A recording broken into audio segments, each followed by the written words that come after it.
Mga kaalom, nandito naman ako ngayon para sagutin ko po yung tanong po sa akin sa marketplace po na ang tanong niya po ay ganyan po.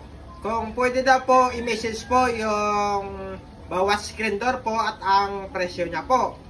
So, ito po yung presyo po ng bawat screen door at ang design niya po. So, magsimula po tayo sa pinakamaganda po. Yung ganyan po, yung pinakamaganda po namin ay yan po yung 8,500 po siya. May hamba na po yan.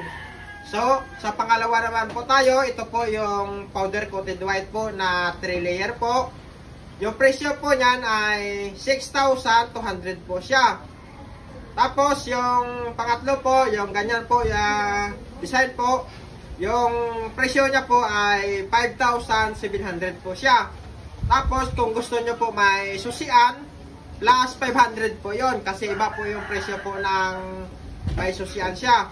Tapos yung pang-apat po namin na screen door na ganyan design po ay ang presyo po niyan ay 4,500. Tapos yung pangalawa po sa pinakamura po, yung design niya po ay na ganyan, ang presyo po niyan ay 3,500 po siya. Then, yung pang last, yung pinakamura po namin, ang presyo po niyan ay 2,400 po siya. Anodized po yung kulay niya. So, sana po, sir, nasagot ko po ng maayos yung tanong niyo po. Salamat!